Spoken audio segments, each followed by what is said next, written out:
The department shall ensure peace and order, public safety and security, uphold excellence in local governance, and enable resilient and inclusive communities.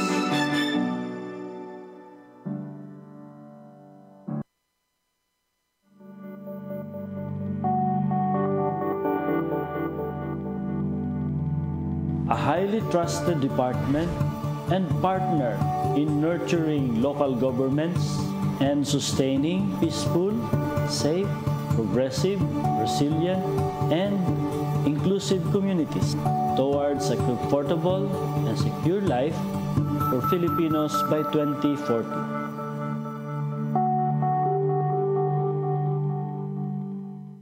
Mabuhay! Ako si LGO2 Anika, ang magsisilbi niyong Foreign Travel Authority or FTA attendant. At ako naman po si LGO2 Kaiser, ang magsisilbing FTA crew. Welcome aboard! Fasten your seatbelt. Sa ating mga kagalang-galang na opisyales ng lokal na pamahalaan, bilang paghahanda sa inyong paglipad, ipinakikilala ng aming kagawaran ang bagong online platform ng aplikasyon para sa mas madali, mabilis na proseso ng pagkuha ng Foreign Travel Authority. Kaya naman, tuturuan namin kayo kung paano mag-apply gamit ang ating FTA online system. I-type ang website fta.dilg.gov.ph sa kahit anong device na mayroong internet connection para ma-access ang ating landing page. Pagdating sa landing page, i-click ang Apply Now.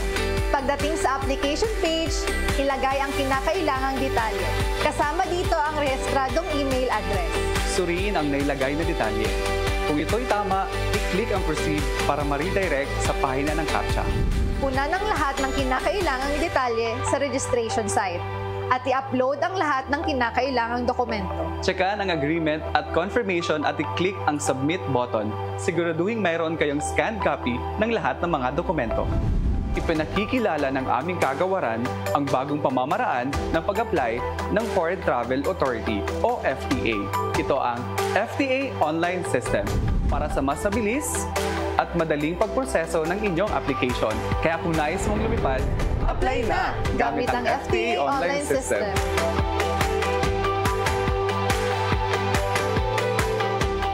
Tinatayang 110 milyon ang populasyon ng Pilipinas sa taong 2020. Mula sa bilang na ito, aabot sa 20% o mahigit 22 milyong Pilipino ay mahihirap.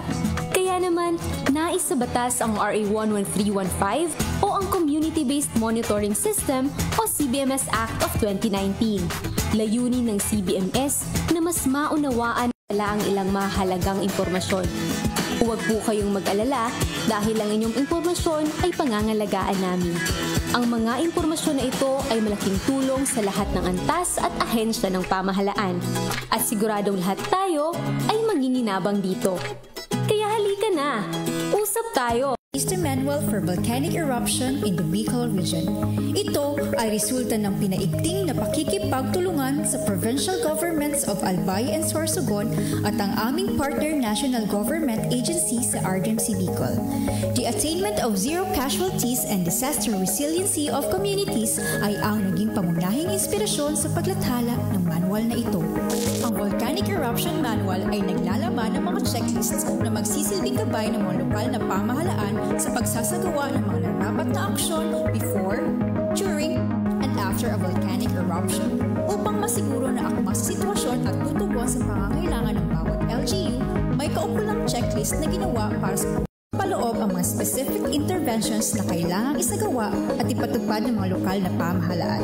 Sa pamamagitan ng checklist na ito, masisigurong angkop ang organizational structure, sapat ang technical competencies ng mga key LG officials and functionaries at may epektibong mga polisiya, plano at sistema tungo sa maayos na pangangasiwa ng disaster management kaugnay ng volcanic eruption. Long bahagi ay ang checklist of critical preparedness actions o mga dapat gawin ng LGUs sa tuwing nagbabadya ang pagputok ng bulkan.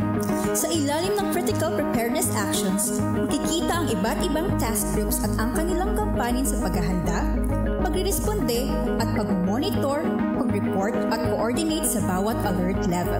Ang pang-apat ay ang checklist for early recovery. Dito naman nakalahad ang mga recovery and rehabilitation actions ng LGUs sa pagtatapos ng isang volcanic eruption. Katulad ng naunang bahagi, nakalahad din dito ang iba't ibang task groups at ang kanilang kaukulang gampanin sa mga panimulang gawain patungkol sa recovery and rehabilitation.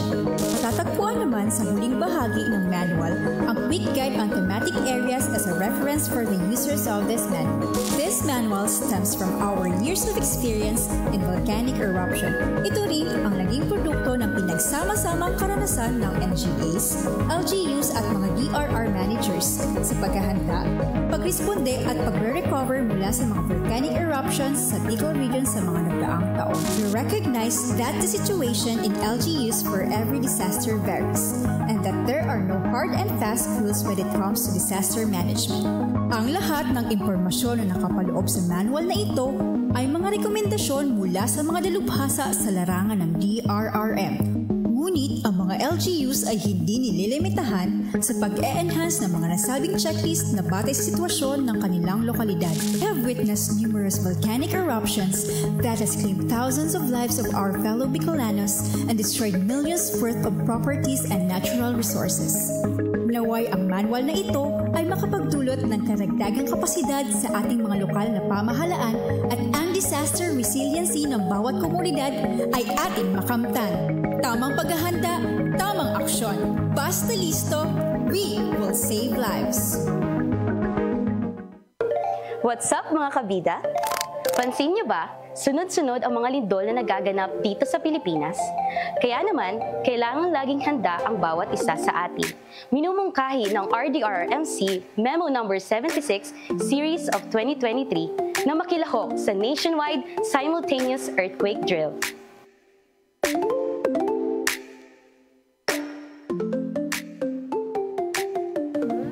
Ba ang dapat nating gawin kapag lumilindol? Manatiling maging kalmado at pakarinig ng alarm, gawin ang duck, cover and hold sa loob ng 1 minuto at magtago sa ilalim ng mesa.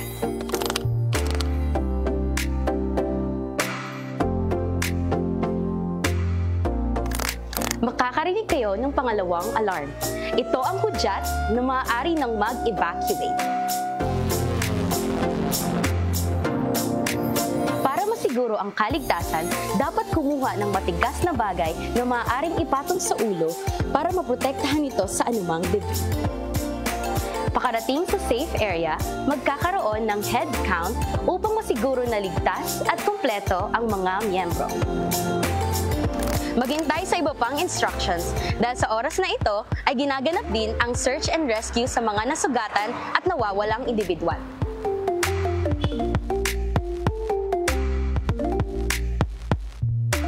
Pagkatapos, makakarinig ng pangatlong alarm. Ito ang hudyat para ideklara ng mga coordinating officers, mga principal sa paaralan o mga magulang sa tahanan na ligtas nang bumalik sa opisina, classroom o bahay. Laging tandaan, bida ang may alam.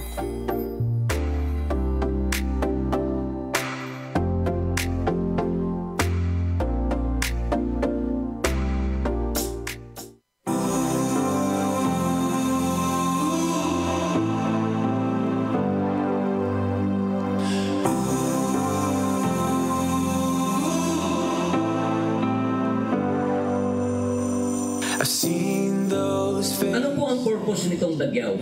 Ang purpose nito is to improve trust and confidence between the people and the government.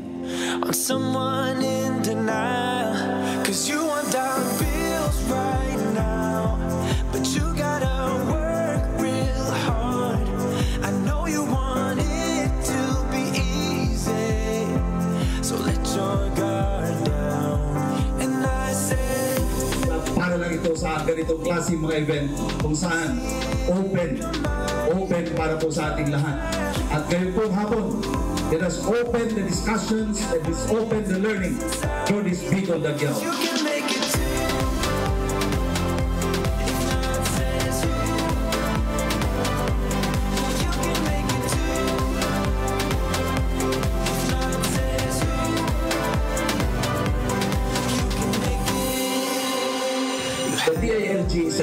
advocate of open governance, and we pledge to be more dynamic and active in furthering the ideas of participatory governance.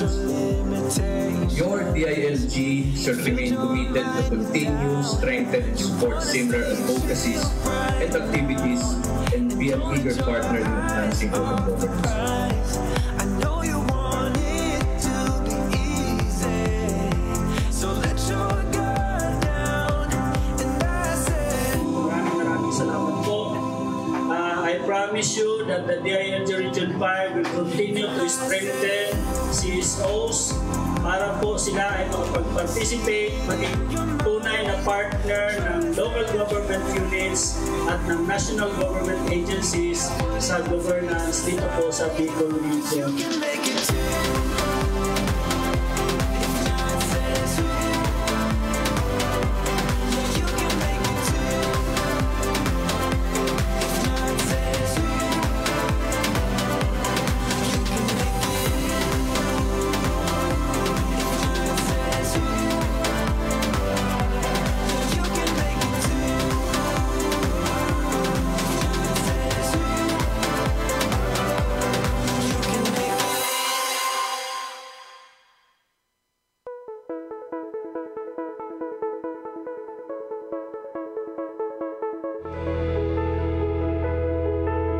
Bakit kami nag-invite sa inyo? Dahil it's celebration of the Local Government Month. We really are happy that you also accepted our invitation for you to get to know more about the DILG. Isa po itong pagkakataon na wala kami before. No? And we would like to ensure na yung mga kabataan ngayon, ano yung ginagawa namin, basta nakakaalam din kayo.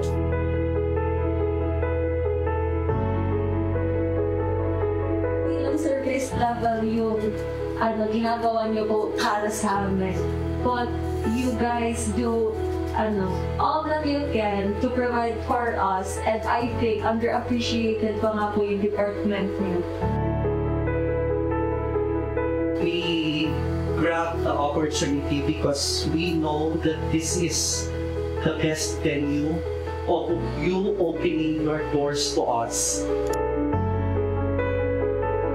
Paano namin, tinutulungan namin ang mga LGU na maging magaling kanilang governance at pag-govern nila, pagbigay nila ng mga services o servisyo sa atin lahat ng mga mamamayan. It's fair that the people don't even try to discover kung ano po ba talaga yung ginagawa niyo. So I'm really grateful na you organize this kind of event for us students, especially to get to know the department that is concerned with our local government units. Kung ang mga LGUs natin, ang mga barangay ay nagpe-perform ng matino, mahusay at maasahan, ganun ang mga officials natin, magiging maganda ang ating buhay.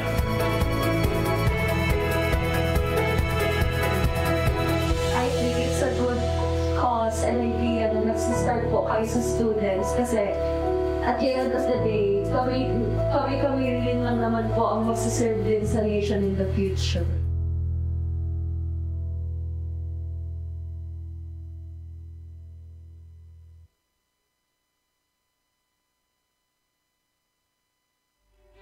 We, the DILG, imbued with the core values of integrity, teamwork, and responsiveness, commit to formulate sound policies on strengthening local government capacities, performing oversight function over LGUs, and providing rewards and incentives. We pledge to provide effective technical and administrative services to uphold excellence in local governance and enhance the service delivery of our regional and field offices to become trusted partners in nurturing local governments and sustaining peaceful, safe, progressive, resilient, and inclusive communities.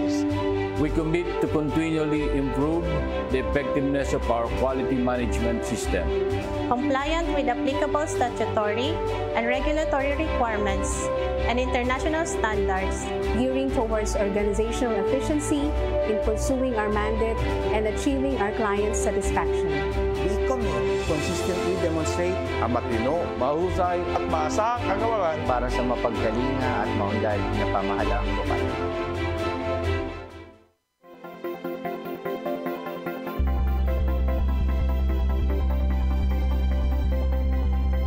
Ang DILG ay matino, mahusay at maasahan.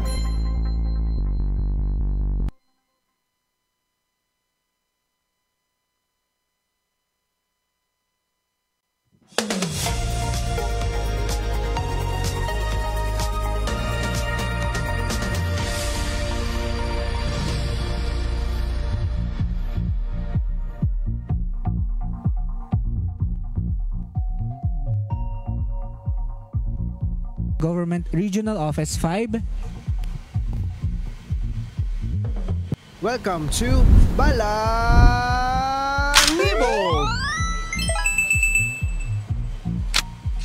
Special Episode 2025 DAPSI Week Celebration. Strengthening advocacy on drug prevention and rehabilitation efforts. Ako po si LGO2 Casey Jacob. At ako naman po si LGO2 Jasper M. Opolentissima. Kasama po ang LG Med team, ang members ng RSIT and ang RIC2TIC technical team. Kami po ang inyong makakasama sa special episode na ito. Sa lahat ng ating mga tagapanood at tagapakinig mula sa FB Live, shout out po sa inyong lahat. Magandang umaga at isang mainit na pagtanggap sa panibagong kabanata ng ating Balangibog series. Ang inyong pinagkakatiwalaang programa kung saan ang katotohanan ay laging nangingibabaw. Dito, basta lehitimo, ibalangibog mo. Dahil sa balangibog, bawal. Bawal ang fake news.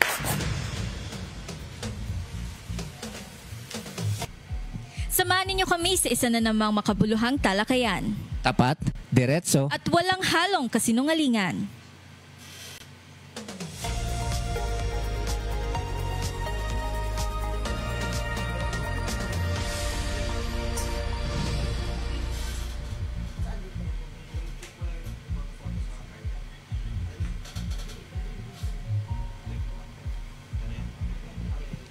Partner, para sa kaalaman ng ating mga tagapanood, ang Balangibog ay isang platform ng Bicol LGRRC kung saan itinatalakay ang mga napapanahong usapin at issue upang bigyan ng impormasyon at malawak na kaalaman ng ating komunidad.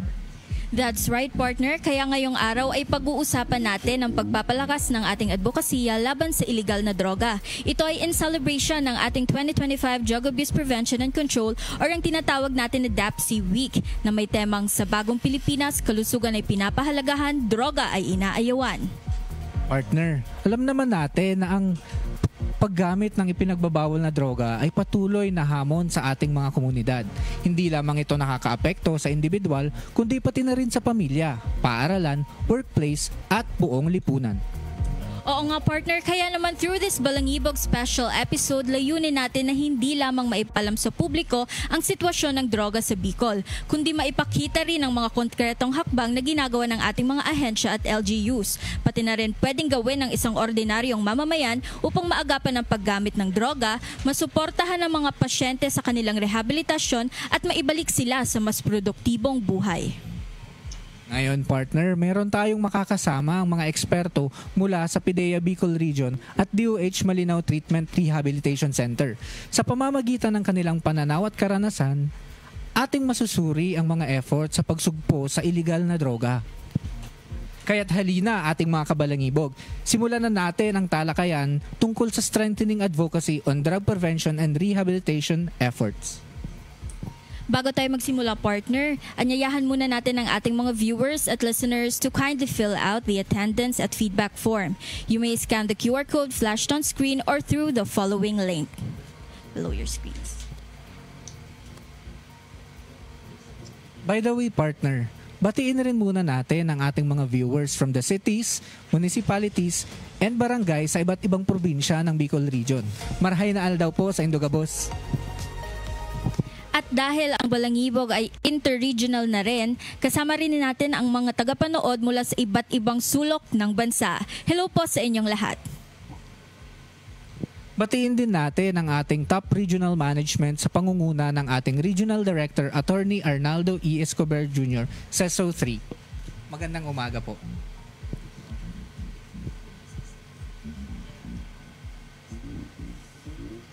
Sa pagkakataong ito ay may makakasama tayong bisita at tagapagsalita.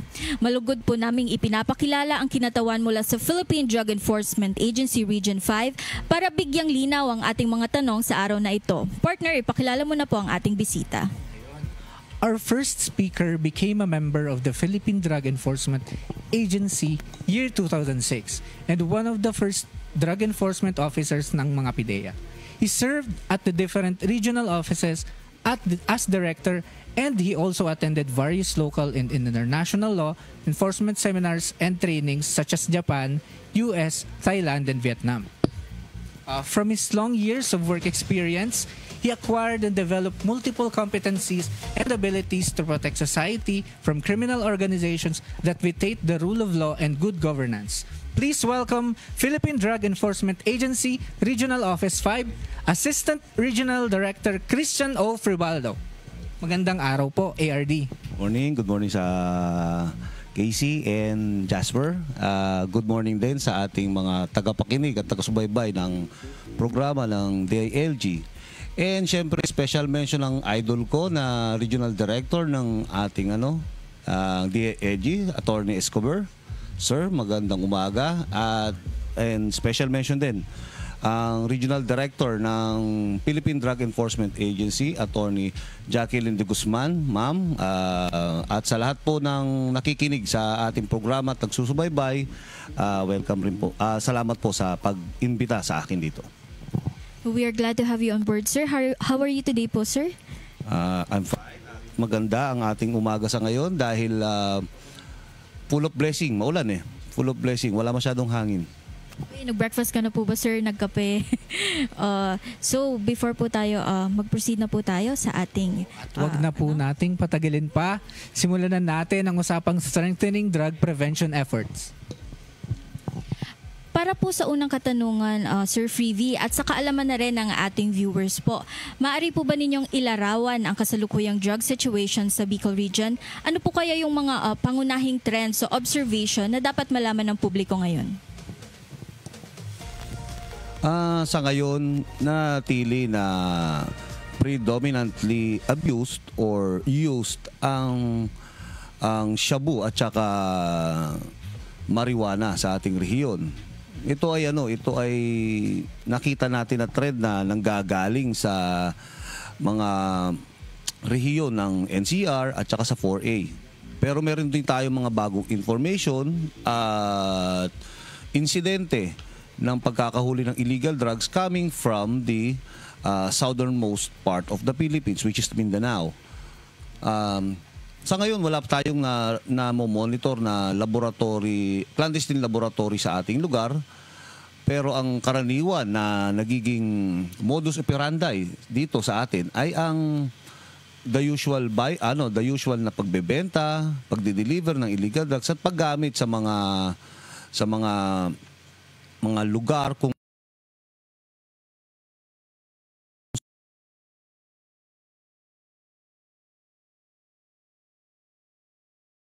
mas pinalakas natin at pinagting ang monitoring and intelligence pagdating sa transportation ng illegal drugs. We are now establishing the land interdiction units ng Tabugon, Camarines Norte, which will address yung mga pumapasok para i-distribute sa buong rehiyon, while dito naman sa ating mga port areas, ito naman yung mga pumapasok gamit ang mga pantalan natin. Isa sa mga successful established ngayon ay yung Sorsogon Interdiction Task Force na nangangasiwa sa monitoring and intelligence gathering sa kalsada nung pumapasok sa bandang Sorsogon area. Tandaan natin, napaka-vast ng ating coastal areas. But definitely, gagamitin ng kalsada para maihatid ang droga sa barangay. Gayun po sa mga nasabi nyo, ARD, sa inyong datos, ano pong sektor sa Bicol ang pinaka-vulnerable regarding sa illegal drug activities at ano po ba ang mga dahilan nito? Base sa mga pag-aaral natin, wala talagang definitive na na sagot na kung anong sektor. Pagdating sa kabataan, sila ang unang dapat natin protektahan dahil sila yung future market ng mga transnational drug syndicate o local drug syndicate. Pagdating naman sa mga manggagawa, kahit sino na kumikita sa hanap buhay ay talagang tatargetin na mabiktimized ng dangerous drugs. At the same time, hindi ibig sabihin na tayo ay mga professionals and everything, ligtas na tayo doon. Hindi. Nandiyan pa rin yung katotohanan na kahit saan sektor o antas ng lipunan ay maaaring maapektuhan ng dangerous drugs. But definitely, yung concentration ng distribution, ng transportation, and then the selling ng illegal drugs ay nakakonsentrate doon sa mga highly urbanized cities or municipalities, given na mas mataas ang economic activities na naroon, which is yun ang tinatarget ng most of the drug syndicates. In that note po, Sir Fivi, na talagang meron tayong mga persons who use drugs, paano po, ano po yung drug landscape ng Bicol nitong mga nakaraang taon, and lumawak po ba or nagiging kontrolado na po ito ngayon? Ang kagandahan ng patungkol sa issue on the control pagdating sa distribution ng illegal drugs, napakaganda ng isinagawang pagtutulungan, pangunahin na ng DILG, ng PNP, ng DOH, at ng local government units, katuwang ang PIDEA, sa pagkiklear ng ating mga barangay. Meron tayong datos na kung saan merong itinaas ng 6.4% ang na-clear natin na barangays sa Bicol Region, na magpapakita na mas marami na po ang cooperative committed na mabawasan, ma-report at ma-address ang mga illegal drug activities sa kanilang mga barangay, sa ating komunidad at sa ating lipunan. Sa mga ganong bagay po, ano po ba ang typical na profile ng mga nasasangkot na illegal drugs sa ating rehiyon? May specific age group ba or sektor na madalas niyong naobserbahan? Sa ngayon, ang nakikita natin talaga yung yung basta kumikita ng hanap buhay, karaniwan, yun ang nagiging targeted na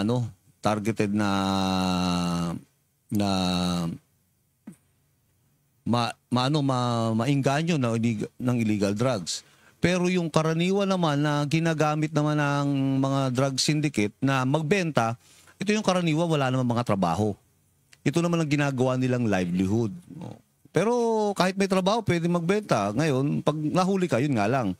Tayo, katulad natin, gobyerno tayo, pag nahuli tayo, high value target tayo, di ba? So hindi ibig sabihin na walang trabaho, hindi na kagad, meron pa rin. Pero kasi mayroong mga sumusugal pa rin dahil meron pa ring lulong at tinitingnan ito bilang isang uri ng kapangyarihan na meron siyang maraan para magbenta ng illegal drugs. Talagang sa lahat po talaga ng antas ng level ng tao ang apektado ng ating pagiging dangerous sa drugs. Oo, masasabi nga natin, kaya pinag-iingat natin ang publiko, lalong-lalo na pag-ingatan natin ang kabataan. Dahil sila ang pag-asa ng bayan. Hindi natin gugustuhin na ang mga mamamayan natin in future mga lulong sa illegal drugs. Tandaan natin lagi ang present natin ay hiram lang sa future ng mga bata ngayon. So let's do our job na maprotektahan ito. So ito po, Sir Vivi, na persons who use drugs po, ano po yung mga pangunahing behavioral changes na nagiging early warning signs ng possible drug use or involvement po? Mainit ang ulo. Mainit ba ulo mo? Hindi naman. Konti lang. Hindi ka naman Pag red day, sir. Okay. So yun lang. Kasi syempre, di ba? Maraming changes personality. Mainit ng ulo, parang feeling cornered, biglang may mood swing. Tapos, ewan ko, lagi ako yan.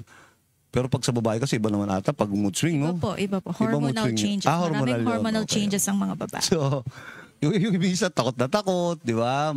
Parang feeling lagi, maraming humahabol sa kanya. Parang lagi pong ino-observe. Parang feeling pogi. Pwedeng gano'n, di ba? Feeling mo, gwapong-gwapo ka sa sarili mo. Di ba? Pag nakadrugs ka, gwapong-gwapo ka. Yung pala, patpati ng katawan mo. Pero yun. Marami. Nahina sa trabaho, mahina sa eskwelahan, minsan agresibo, and yun nga, anxious, depressed, restless, aggressive. And remember, halimbawa, kung tayo ay aggressive o kaya malungkot tayo, mas lalo itong namamagnify ang emotions natin to the point na uncontrollable siya at it will be harmful to yourself and to another being. So, say no to drugs lagi tayo.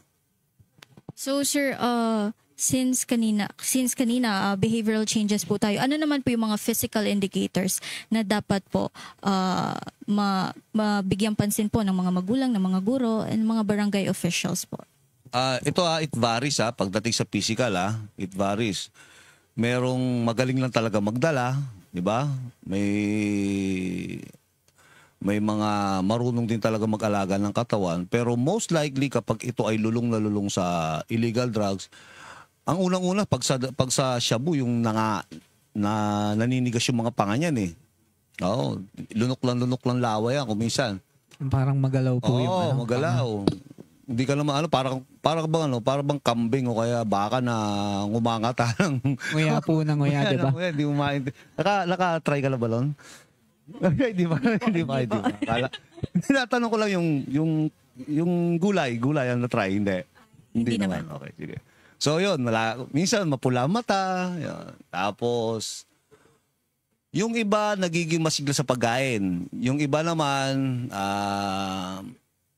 parang na-suppress yung kanilang hunger. So, hindi sila masyado kumakain, trabaho ng trabaho, buhay na buhay ang diwa. Pero, remember kapag katapos mong mawala o magbagsak yung effect, 10 times din yung bagsak ng energy mo. 10 times na up to the level na pwede ka nang mamatay. Okay? So, nakakita ka na ba ng drug addict? Ng drug dependent? Nakapag-usap ka na ba?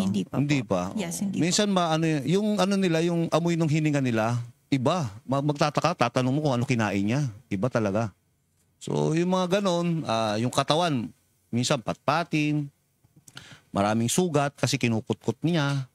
Akala niya may mga dumadaan na bed bugs, kukutkutin niya hanggang sa magsugat-sugat. Yung ngipin, parang hippopotamus, konti lang yung tira. Di ba? Di ba po, ang iba po ba dyan, makulay? Makulay, oo. Kasi puro tartar. Puro tartar. Kailangan tayo mag-toothbrush. Tapos yun, sore throat. And karaniwan, nanginginig. Takot. Lagi naka-shades. Kasi bukang-buka yung pupil. Tapos, pinaka nakakatuwa dyan yung yung masiglang-masigla yung katawan niya, kahit 12:00 ng madaling araw, nasa bubong, nagwawalis. Mga ganung bagay. Pag nakakita ka ng ganun, pag ginalaan mo na. Pero wag ka maging aggressive ba? Tanong ka lang, ba't nagwawalis ka dyan? Di ba? Mga galon. No?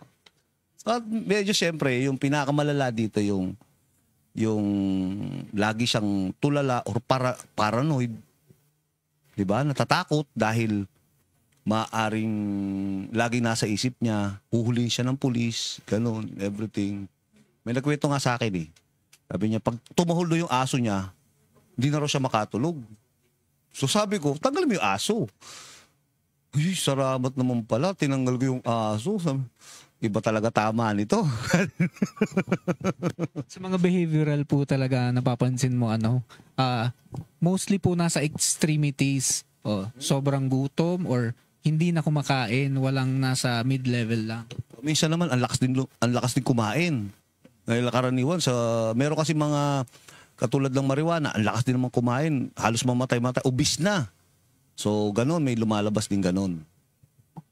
So ayan po, yun yung mga behavioral and physical indicators po ng early warning signs pag gumagamit po ng drugs. So as a follow-up question po, ano po kaya yung mga environmental clues or situations na nakikita sa paligid na pwedeng maging indication na may drug use po sa community? Drug use, drug activity, and possible clandestine laboratory. Pag sa drug use, ang unang-una mong dapat makikita dyan, dun sa, pasok ka sa kwarto ng kapatid mo, kung sino man kamag-anak, magugulat ka, nagkalat yung foil na maliliit, tapos yung lighter. Hindi naman pwedeng panghiyaw ng bangus, di ba? Mga ganon. So, makikita mo. Tapos marami pumapasok na bisita sa kwarto, hindi mo naman makakilala. Ultimo yung pedicab driver, pumapasok. Ano meron dyan? Diba? So kapag merong ganong uri ng nangyayari sa bahay na yan, alanganing oras may pumapasok. Iba't ibang sasakyan yung dumadaan. Tapos lagi silang gising. Di ba? Parang 24/7 ba? Parang lang siya, convenience store. Di ba? Ganun. Tapos yung sasakyan niya, labas-masok. Pagdating naman sa syempre tinitingnan natin yan ano bang uri ng mga tao nandito? You tell me who your friends are, I'll tell you who you are. Di ba? Diba, ikaw ma'am, ang mga tropa mo, yung mga maskuladong 40 kilograms lang talaga o 35 kilograms. Di ba parang nakakapagtaka? Di ba ganon? One way or another, baka maging 40 or 35 kilograms ka na rin pagdating ng oras. Dahil most likely may pagkain nila, kung ano yung way of living nila. Or ano po yung mga habits? Anong habit nila? Sa clandestine laboratory naman, marami kang mapapansin dyan napakasangsang nung amoy. As in totally hindi mo mahinga. Kaya mostly ng mga merong nasa clandestine laboratory yung matitinding gas mask. Kasi very corrosive yan. Bakal na bakal, tinutunaw ng mga fumes niyan. Yung mga nakapaligid na mga halaman o damo ay nangangamatay. And syempre, hindi nagsisigarilyo yan sa loob ng mga meth lab dahil yan, kusang sasabog yan dahil doon. So I've been to a lot of operation dismantling clandestine laboratory, and isa rin lang ang namin dyan, nakikita lagi dyan, is napaka hazardous sa tao, sa community, nung ganong uri ng clandestine laboratory kasi tatamaan yung mga baga natin. And also, it will maglalabas ng mga chemicals na very harmful sa ating lupa, sa ating pananim, and definitely sa mga tao at mga hayop. Ismail kayo? Yeah. Matanong ko lang po, ARD, yung paano po masasabi in a layman's term yung term na clandestine laboratory? Clandestine, ibig sabihin, itinatago. Di ba? May ginagawang illegal. Di ba? Halimbawa, you have a clandestine job. Maliban sa pagiging government mo, meron ka pang another. Bawal tayo ng double compensation. Di ba? Mga ganon. And natanong mo rin po kanina nasabi mo rin po kanina regarding dun sa mga paraphernalia. Aside po dun sa nabanggit nyong lighter at foil, ano po ba yung mga other paraphernalias na kailangan pagtuunan ng pansin para makita ng mga... Meron tayo tinatawag na mga, yung mga roach holder, yung parang ipit, para sa marijuana naman, cigarette. Meron naman yung mga bong. Ito, katulad dito, pwede itong gawing bong. Lalagyan nila ng hose dito, lalagyan ng sigarilyo dito, lalagyan ng tubig dyan, ihititin dito nag-aapoy, dito naman sa loob, lalagyan nila na kung ano-anong mga pang-flavor, gano'n. At least alam nyo. Yeah. Napaka-creative. Hindi siya nakukuha lang sa laboratory, yung mga legal na laboratory. Ang daming innovative ways na ginagawa nila para sa use of dangerous drugs. Nakikita natin dyan sa mga napapasok nating mga drug dens na karaniwan na iba't ibang uri ng illegal drugs na nagagamit.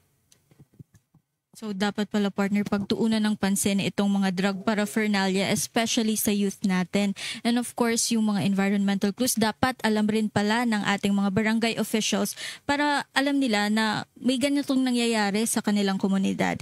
Dapat maging mamatsyag tayo sa paligid natin. Pero baka naman bumili lang ng foil, hinuli ka agad Baka may dalang isda, tandaan lang natin. Pwede mag-ihaw ang Tingnan po natin kung meron silang bangus. Doon po sa mga nabinggat natin na clues and ways, ano po ba ang papel ng LGU, lalo na ang ADAC at BADAC sa maagang pagtukoy at pag-report ng mga drug-related activities sa kanilang mga barangay? Napakalaki ng papel ng ating Barangay Anti-Drug Abuse Council. Primarily, sila ang responsible para sa pangangasiwa, monitoring, and reporting ng mga possible illegal drug activity sa barangay. Ito ay ayon naman sa DDB Regulation number 4 of Series of 2021 na nagtatakda ng mga specific na mga functions, roles ng ADAC para masuportahan ang kampanya against illegal drugs. Narito yung revitalization, yung establishing, yung kanilang BADAC, pagkakaroon ng drug mapping, pagkakaroon ng pagsasubmit ng listahan ng mga pinaghihinalaan, which in turn naman ilalabas siya as PDEA, PNP, BADAC watchlist na kailangan nakatago Hindi ito basta-basta nakalabas kasi ito nga ay paraan o tools para malaman natin sino yung mga nangangailangan ng akma na rehabilitation or reformation program.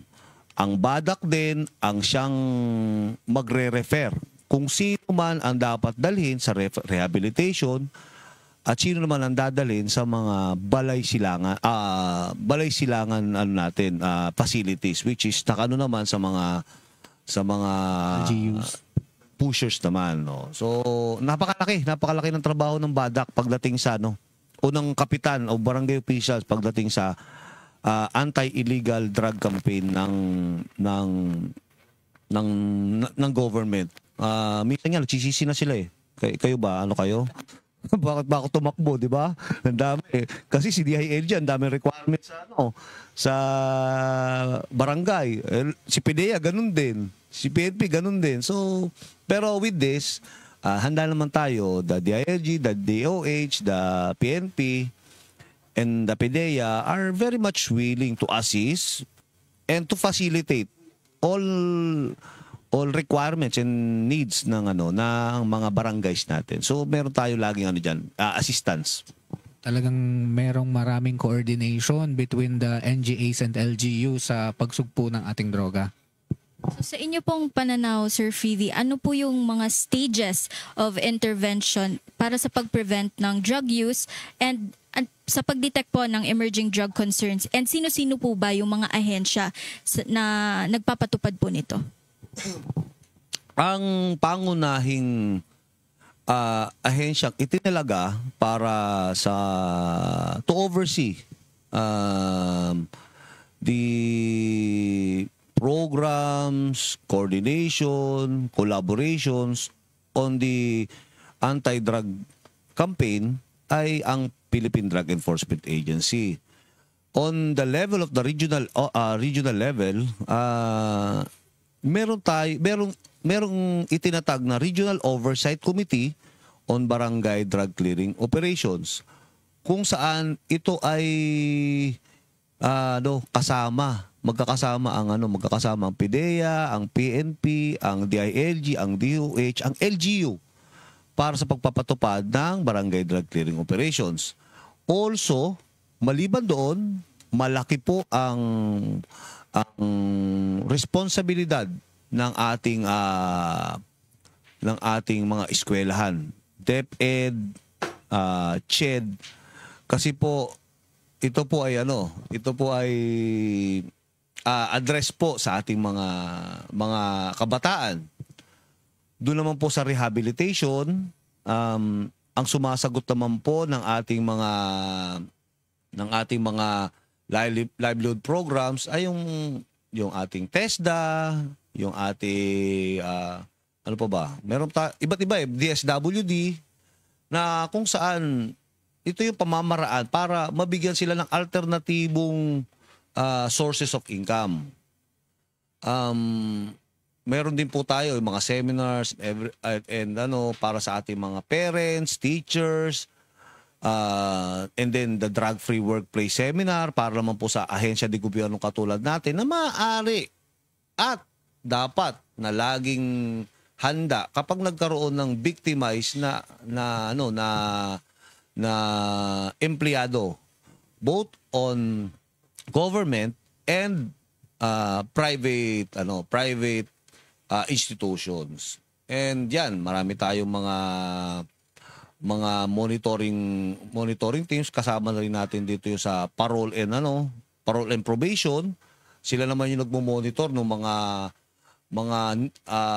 naibalik ng ating mga korte para i-rehabilitate naman or integration naman sa ating mga barangay. So malaki malaki yung mga functions, pero marami pong mga agencies na magkakatuwang, kanya-kanyang mandato, kanya-kanya rin pong functions. Pero bago ang lahat ng yon, always tanggapin natin na may problema, harapin yung problema, and humingi ng tulong at solusyonan ng problema sa pamamagitan ng mga programa ng gobyerno na inaalok sa atin. Since nasabi nyo po yung mga programa and nabanggit nyo rin po yung LGU, may mga LGU best practices po ba kayong nakikita sa Bicol na parang dapat imodelo ng iba? Lalo-lalo na po sa sa aspetong community-based prevention at reporting mechanisms po. Marami tayong mga programs na dapat ma-implement. Unang-una na rito yung ating programa kung saan pinangangasiwaan ng DOH yung community-based drug rehabilitation program. Ito naman is in coordination and in support with the local government unit. Dito ay iba't ibang uri ng seminars, skills training, livelihood trainings ang ipinagkakaloob sa ating mga victimized and also mga nagsisisi at bumabalik para ma-reintegrate sa ating communities. Meron din po tayo na siguraduhin po natin na syempre, tulad ng binanggit ko kanina, kapag merong nabiktima sa family, you have to accept na kasama tayo sa problema at kasama tayo sa pag-resolve nito. So, active participation ng pamilya sa rehabilitation at sa recovery, and definitely sa reintegration ng mga family members natin. So, also, dapat meron tayong functional, strong, and fully trained badak, which is kayo ata kayo ang nag-assess, di ba? The DILG. Tayo meron tayong tinatawag na audit team, di ba? Pag may level yan from barangay to municipality to PADAC, di ba? So pag sa regional offices ang ang ina-assess namin is yung mga PADAC, di ba? So pag provincial naman ina-assess naman mga MADAC. So another program, po natin is yung school-based prevention. Siyempre, without the support of the local government unit, sabihin, okay yung eskwelahan. Pinabayaan mo naman yung mga tambay sa labas. Di ba? Hindi pwede. We address the in-school and out-of-school youth. Dahil pag ito hindi natin address, ito ay dadagdag sa magiging problema ng ating communities. And also, yung mga programs natin, arts, music, culture programs, which is a way para naman po, kasi kaya minsan nalululong sa illegal drugs kasi ang daming time. Daming maraming time. Wala po lang silang scroll lang ng scroll, di ba? Yung bang kamay ninyo wala pang yung tawag doon, kalyo, kaka-scroll sa di ba? Maraming time. So bago ka makita, baka pwedeng mag-drugs na lang, di ba? Mag-sports tayo. Yan, summer youth camps, scholarship, di ba? Scholarship grants, mga eskwela, magtrabaho. And syempre, yan, life skills and resilience training para sa ating kabataan. Dahil, kung makikita nyo aside sa victims, talaga nakatutok yung buong programa sa ating kabataan saving our future. So, yung kabataan po, sila po yung most vulnerable po ba sa paggamit po ng drugs? Siyempre, di ba? Sabi nga nila, kapag 18 years old pababa ka, madali ka pang ma-persuade. Hindi mo pa masyado malaman kung ano ang tama at mali, di ba? So, mas madali itong ma-engganyo na gawin ng mali at isipin na yung mali ay tama. So, talagang narayan tayo para sa edukasyon at para isalba yung kanilang mga future. Sa bata din kasi nagsisimula kung paano sila lalaki. Mas madali din mamondipulam ng mga tao, yung mga bata. So, partner?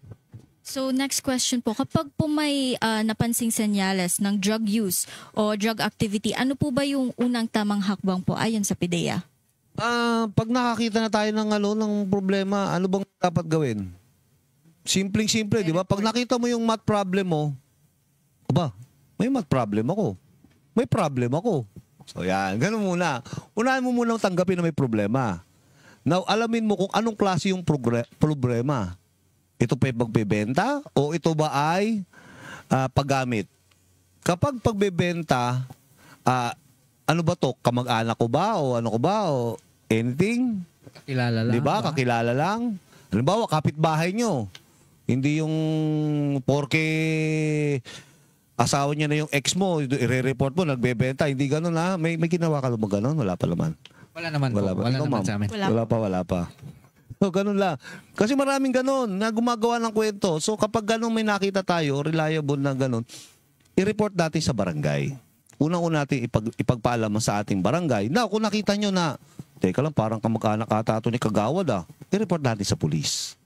I-report naman natin sa PIDEA. Pwede rin naman. Ngayon, kung ito naman sa palagay nyo, gumagamit, kausapin muna ng pamilya, kung kapamilya ninyo, kung hindi, kapitbahay nyo uli, ex uli ng pangasawa mo naman, diretso ka uli sa barangay o sa pulis, sa PIDEA, di ba? Parang pagkapamilya mo po, kausapin nyo muna. Kasi kasama ka sa problema Hindi lang siya ang may problema, kayo mismo may problema. So kailangan yung buong pamilya mag-usap. Now, pag hindi talaga siya na cooperative doon, meron po tayong tinatawag na rehabilitation desk. For kung saan nire-refer itong mga families seeking assistance para madala itong mga biktima ng illegal drugs na miyembro ng family. So, may mga proseso nito para masunod na hindi tayo makalabag ng kahit kanino mang karapatang pantao at madala sila sa tamang rehabilitation program or facility. So partner, no, first sa family muna, then after po saka na po magre-report. Yun po yung sequence po. Kapag kamag-anak mo. Kapag kamag-anak. Kapag boyfriend mo lang, anong gagawin mo, ma'am? Kakausapin din. Kakausapin mo rin. Sir, saan po ba matatagpuan yung mga referral desk na yun? Lahat ng barangay natin sa ngayon ay meron tayong referral desk. Ito yung kumbaga connected naman sa ating mga MADAC. Sila naman po ang directly coordinating with our PNP and PDEA. It is a requirement sa barangay drug clearing program na kailangan ang bawat barangay ay merong illegal drug referral desk kung saan ito ang magpoproseso ng mga information, ng mga dokumento para may submit for rehabilitation yung ating mga kababayang biktima. Sa mga nabanggit po natin, ano po ba ang mga dapat iwasan ng pamilya, guro, barangay or even employers para hindi lumala ang sitwasyon at maglagay sa peligro ang mga tao? Wag muna tayo siguro maging agresibo pag in-approach natin yung problema, pag-isipan mabuti. Wag tayong maging Superman kung minsan. Kapag hindi natin kaya, humingi tayo ng tulong. Lalo-lalo na sa mga barangay. Kasi barangay tanod sila, barangay official sila, hindi naman sila trained para i-engage yung mga drug activity, yung mga medyo malalana ng mga drug personalities. Kailangan nito i-report sa kinaukulan, sa PDEA, sa PNP, which are trained to handle such situation, di ba? So, pagpapatupad ng kapayapaan sa barangay, so yung mga pagsugpo naman ng yung actual na crime na nagaganap sa PNP at saka sa PDEA naman, para sa pamilya maging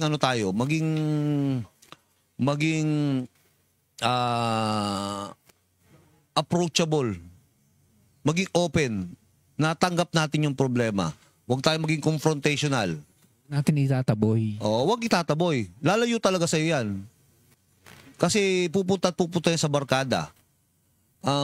Huwag natin kung ito'y sikreto sa loob ng pamilya, sa loob lang ng pamilya. Pero hindi ibig sabihin na pati magkakapatid magsisikretuhan. Hindi pwede. Di ba?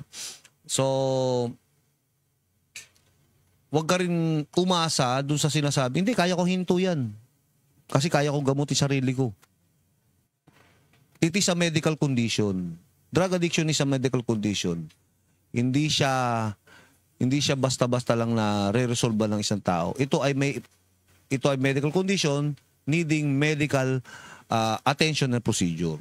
So, nasa yan, may binigay na akmang procedure naman dyan ang ating mga taga-DOH. And sa atin namang mga syempre pag barangay, wag nating ipahiya ang mga may mga public shaming and everything, di ba? Wag tayong maging addict ka, ganyan. Parang nasichismis po ba, di ba? Di ba nakakahiya? Imbis na umangat ka, alis na ako dito. Di ba, mga ganon. Imbis na tulungan ka, di ba pangit? And then, yung natin, yung mga ginagawa natin na pwede ka mag-report yung mga parang nakita mo lang, tsansapan. Pero wag ka mag-surveillance. Baka ikaw biglang makita ka nagsusurveillance, bigla ka nataga tuloy, di ba? So be mindful sa sarili mo. Kasi may itong mga surveillance operations, stakeout operations, ay dapat na ayon sa batas. Sino lang yung dapat mag-stakeout, sino lang ang dapat mag-surveillance, dapat may paggalang sa privacy law. Yung tipong parang nakita mo po ba tapos biglang tiningnan mo na tapos ikaw na yung nagdire-diretsong nag-imbestiga. So, pag-report lang po muna tayo. Hindi tayo mag-sariling imbestiga i-report lang natin sa tamang kinauukulan. Oo nga pala, naalala ko one time, magkasama tayo sa Sikap Badak. Mayroong isang kagawad. Meron daw sa kanya nagdala ng, merong na-recover na 8 to 10 sachet ng shabu. Doon sa tapat ng, medyo malayo naman yung tapat na daan. Dinala sa kanya kasi siya kagawad. Ang ginawa niya, from there, dinala niya sa police station. Huwag po natin gagawin yon. Kailangan po, tawagin po natin si authority na siya pumunta ron. Remember, ang drugs po is corpus delicti ng isang crime. So there's a crime. May crime na yon. Anything na yon, any crime, dapat nakanatili dyan bago iproseso ng ating mga kinaukulan. Wala tayong authority para dalhin yon. Okay po? Yes po, nabanggit nabanggit po ninyo sa mga Sikap Badak seminars po na may naka-assign na magdala ng mga drugs nito from PIDEA to court to PIDEA. Kasi meron tayo Section 21 na tinatawag sa ating RA 9165. Okay po. So next question po, Sir Freebie, paano po tayo makaka-coordinate ang publiko at ang LGU sa PIDEA sa isang ligtas, confidential at legal na paraan? Meron tayong mamaya, ipopost natin yung ating hotline. No. Ito yung hotline natin patungkol sa mga information about illegal drug activities. Para mas mapadali at magkaroon ng resulta ang ating mga ibibigay na mga information, sagutin lamang po ipadala po sa amin yung 5 Ws and 1 H. Ito po yung hotline natin, smart, yan. Nababasa naman ata. Cellphone number ko kasi hindi ko sa ulado eh. So screenshot na lang po. So yun, 5 Ws and 1 H. Who, where, when, why, and what. And finally, how. So paano nyo nakuha yung information, sino yun, ano ba to? Saan? Mga ganon. Kailangan kompleto na. And if there will be an attachment na mo, ito yung bahay, ito yung ito yung ganyan. Di ba? At least meron na. Kasi lahat naman ng ewan ko kung may cellphone pa ba ng analog ngayon. Pero mostly lahat ng cellphone ata ngayon pwede na magpadala ng mga ano ba tawag doon? MMS. Ay, mas masyado na ako matanda. MMS na tawag ko eh. Yung picture, yan. So, Sir Freebie, bilang huling mensahe po, paano po natin mahihikayat ang mga kabataan, ang mga magulang, barangay, and LGUs na seryosohin yung tema natin ngayon sa DAPSI Week, which is kalusugan ay pinapahalagahan, droga ay inaayawan? Okay po. Lagi natin pangalagaan ang ating pangangatawan, ang ating isipan. Ito ay templo ng Diyos na kailangan nating pangalagaan. Walang magulang na So, pangalagaan natin ang ating mga anak, pangalagaan ng pamilya, in effect, pinangangalagaan natin ang ating komunidad at ang ating bansa. So, always, at any given time, at any given place, to whomever, say no to drugs. Yun lang. So basically po, health is wealth po, ARD. So partner, ano naman ang sayo? Ano ang motto mo pagdating dito sa drug use? Siguro ang masasabi ko lang is mas maganda ng prevention is better than cure, di ba? And nagsisimula din naman yan sa ating komunidad, sa sarili, within the family and the community. Kung alam mo sa sarili mo na magno-no ka sa drugs,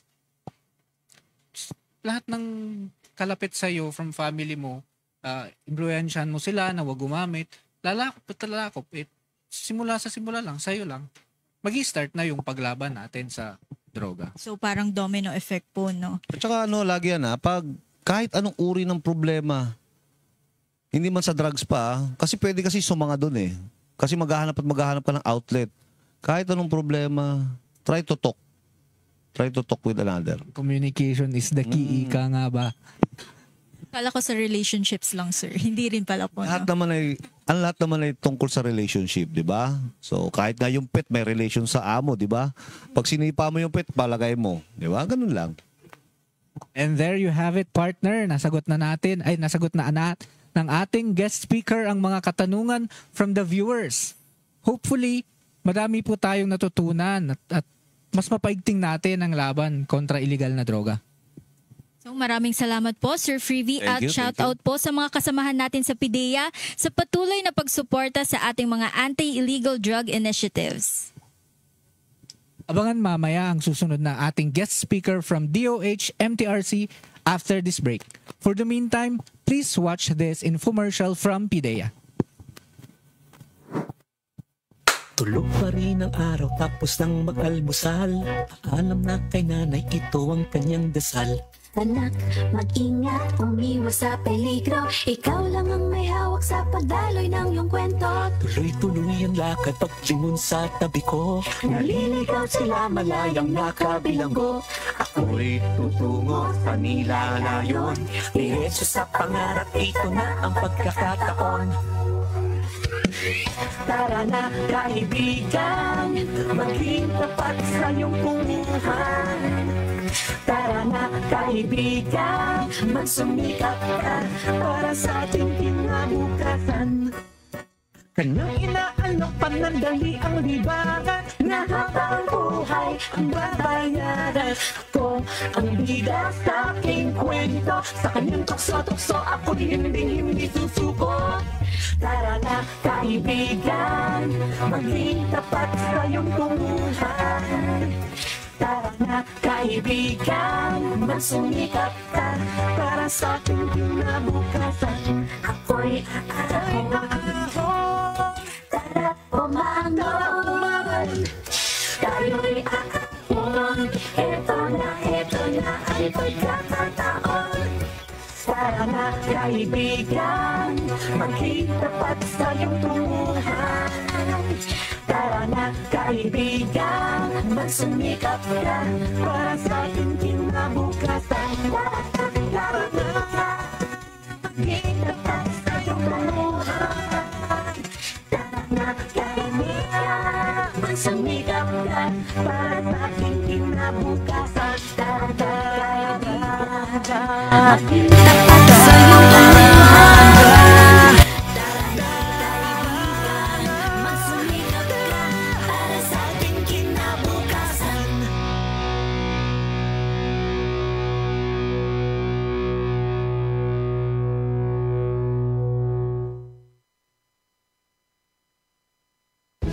Baka gusto mo subukan to.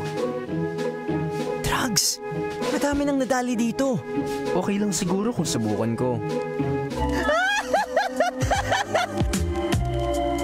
Bangon na, anak! Hayaan niyo ako, Nay. Nando-drugs ka ba? Bakit mo ba, tol? Hindi mo ginagawa trabaho mo. I have to let you go. Palabasin niyo ako dito! Baka gusto mo subukan to. Hindi na lang, bro. Kung ako sa'yo, tigilan mo na yan. Pero wisyo lang yan. Hi, Ma. Pasok na po ako.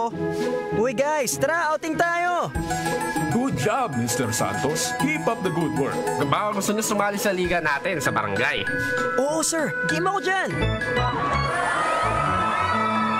Dahil sa iyong tamang desisyon, magsisimula ang isang drug-free future para sa sarili mo, sa mga mahal mo, at sa buong komunidad. Kaya naman nandito ang Philippine Drug Enforcement Agency o PIDEA upang tulungan tayo ipanalo ang laban kontra droga. Bilang PIDEA ang pangunahing anti-drug agency sa Pilipinas, sila ang nangangasiwa sa pagtugis ng mga lumalabag sa batas laban sa paggamit ng ilegal na droga. Maliban dyan, aktibo din ang PIDEA sa pagpuksa ng mga international at national drug syndicates na nagdadala ng illegal drugs sa Pilipinas. Kaya dahil dyan, makakasiguro kang lagi mong maaasahan ang PIDEA. To know more, simply contact the PIDEA hotline, text line, or social media pages.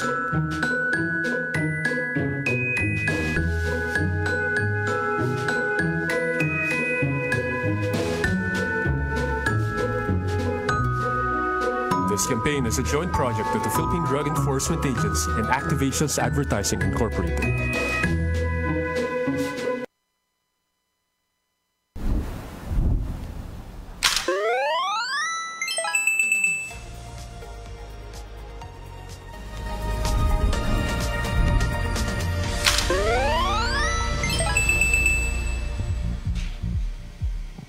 At nagbabalik tayo sa Balangibog Special Episode Strengthening Advocacy on Drug Prevention and Rehabilitation Efforts.